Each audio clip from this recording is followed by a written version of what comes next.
The act of taking a rhythmic passage, interpreting it as a rhythmic figure, and then applying it to the drums is one of the fundamental practices for snare drumming. And it is also fundamental on the drum kit as well, mainly in terms of improvisation, but also in terms of rhythmic expression and compositional aspects as well. So in this video, and perhaps a few that come to follow it, I'm going to explore the concepts of deriving an accent figure from a rhythmic passage and look at some interpretation ideas for actually applying it on the instrument itself. So, first things first, we need to understand how to extract an accent figure from a rhythm. Essentially, we need to understand two things about the rhythm we're trying to apply. We need to understand the beat and we need to understand the subdivision. Both of these things will allow us to correctly place each note within the rhythm and then apply it on the drum as an accent figure. By way of an example, we'll take a simple clave. It's a ubiquitous rhythm, very familiar to most of us, and perfectly suited for our example today. A clave sounds like this.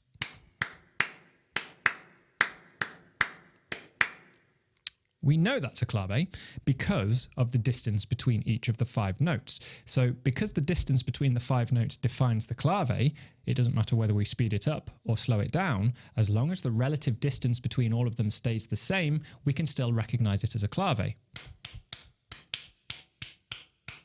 Or much slower.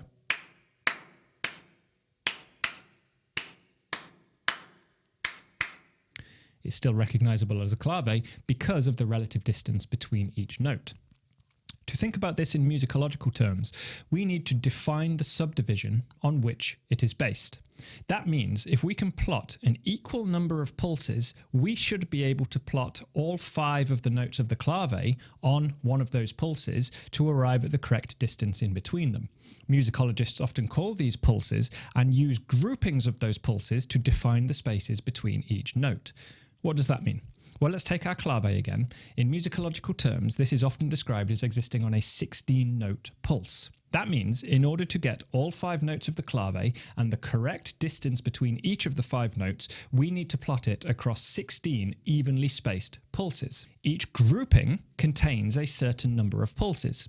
For our clave, the first group contains 3, the second group contains 3, then 4, then 2, then 4.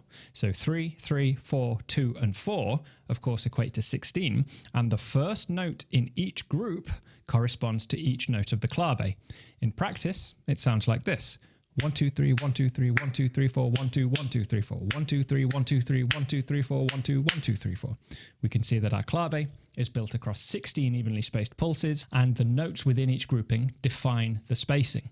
With this established, it's very simple to therefore apply this to the drum. I can play as an unaccented single stroke roll all 16 pulses required for the clave.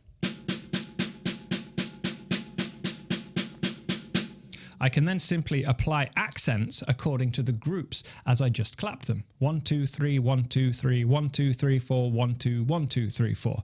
I will play these strokes more loudly and keep every other stroke unaccented.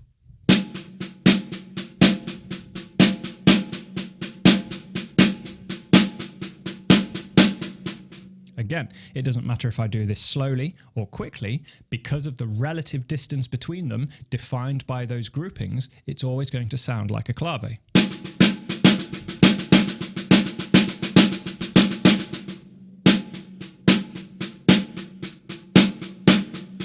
Bear in mind this can be applied to virtually any rhythmic passage that we encounter, even if it's not specifically to the drums. It might be a piano piece, it might be something lyrical from a theatre show or a musical production. It doesn't really matter. As long as there is a discernible rhythm, we can turn it into an accent figure. The way to do this is to ascertain the lowest possible note value required to write the rhythm. So in the instance of our clave, the lowest possible note value within that clave is a 16th note. We need a 16th note to plot the second note of our clave, 1 E and A. That second note of the clave is on the 4th 16th note of the first beat. 1 E and A, 2 E and A, 3 E and A, 4 E and A. The other 4 notes of the clave are either on the beat or on the offbeat 8th note. So they correspond to either a quarter note or an 8th note. That second note, 1 E and A, on the of beat 1 requires a 16th note. That tells us straight away we require a 16th note subdivision in order to plot this clave. This method applies to any rhythmic passage we might encounter. We simply look through the passage as it is written, locate the smallest note value that occurs within that rhythm, and that becomes our subdivision. If the smallest note value is an eighth note, we can plot the whole rhythm on an eighth note subdivision. If the smallest note value is a 32nd note, we require a 32nd note subdivision in order to correctly plot accurately all the notes within the rhythmic figure. Once we have established the smallest note value within the rhythmic passage, we can turn it into a subdivision of the equivalent value and then use accents to voice each note of that rhythmic passage as an accent figure, as I just demonstrated with the clave. Now, turning our attention to the actual application side of this, one of the most fundamental ways to do this is, of course, using single strokes. We can take any subdivision, we can play it as single strokes, and we can accent within that subdivision. So if we keep a steady stream of 16th notes going, I can essentially think of any accent figure within this context and voice it as an accent.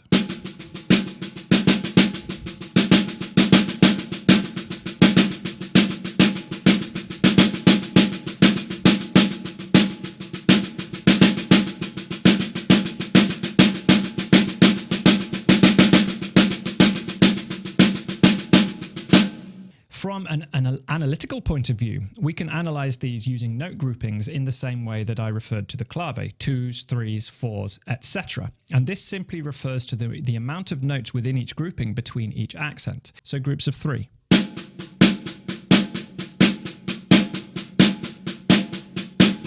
Groups of 4.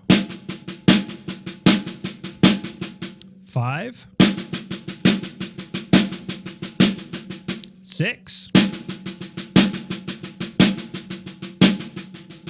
And so on. Now, let's differentiate here. I am not referring to different subdivisions at this point. I'm not referring to quintuplets, sextuplets, septuplets, etc. I'm referring to how long we leave it between each accent. At this stage, the subdivision that we are actually playing remains constant. So I'm conceptualizing all of these as 16th notes. So I'm thinking of these 1E under, 2E under, 3E under, 4E under.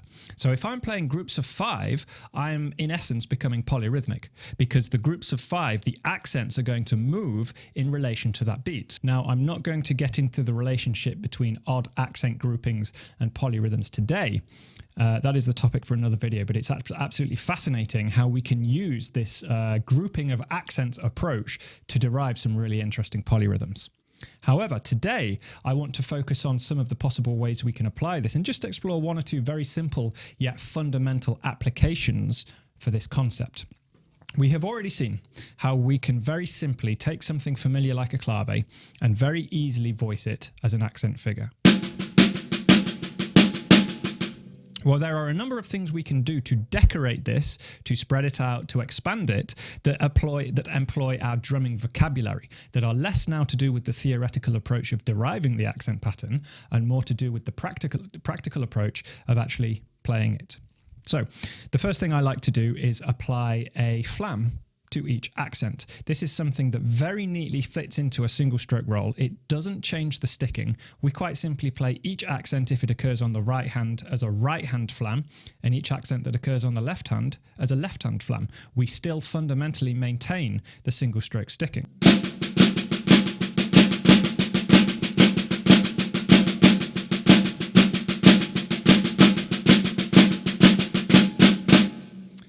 Those flams, once you've got them under your hands, they flow quite nicely, and it also has the added effect that it creates a constant stream of unaccented snare drum strokes, and the accents just kind of hover on top. Because we've got the low note of the flam still occurring, that accent seems to kind of, as I say, just float on top, and we get all 16 notes of the bar unaccented on the snare drum. If I play the actual accent on the rim, you'll hear what I mean. Even though I'm moving one hand to play the accent, because the other hand is playing the lower half of the flam, I still get all 16 notes on the snare drum unaccented anyway. So this is quite a nice way to fatten out the accent pattern. Next, and something I like to use a lot, is the application of a frise. I've talked about these in other videos, but the application of a frise to begin the accents. Now, in Lefebvre's work, Superior Technique, he talks about frise on attack and frise on ending. Again, this is a topic that I've discussed before, but it's worth recapping here. Frise on attack begin with an accent. So if we have a frise of 3, which is a short single stroke based figure, on attack, the accent is on the first of those 3 notes.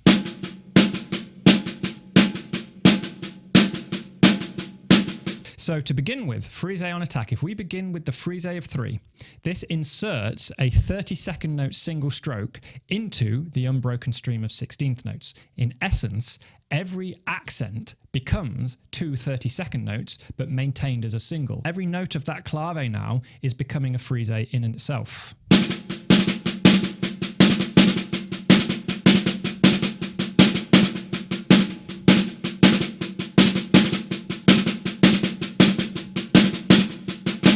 We can also decorate the space in between the accents with the use of double strokes.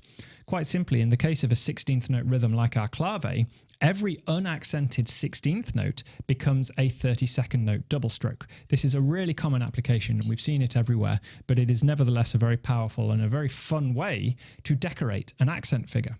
So very simply, I start with my 16th note single stroke accent figure, and then I use 32nd note double strokes for each unaccented stroke in between the accents.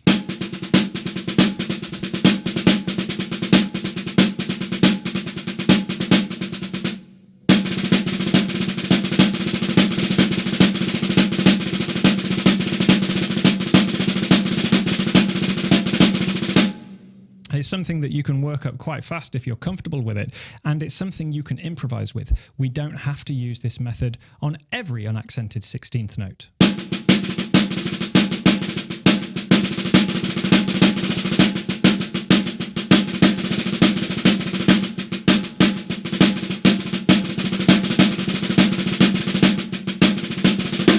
We can go on, we can improvise, or we can keep the clave figure going, but I can choose whether or not each single stroke becomes a 32nd double stroke or not. And it's just a nice way to really decorate what might be otherwise quite a stale rhythmic passage.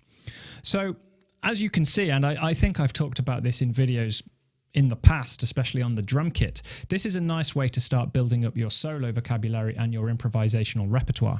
Essentially, you become comfortable working within a certain subdivision. For now, we'll just maintain single strokes, and we want to get comfortable placing accents wherever we have them, wherever we hear them, wherever we want them to be. Now, from an improvisational perspective, we choose where the accents go. From a more compositional or musical perspective, we probably have that accent figure defined for us by some external stimulus, probably what the rest of the band are doing, something the composer writes, that sort of thing.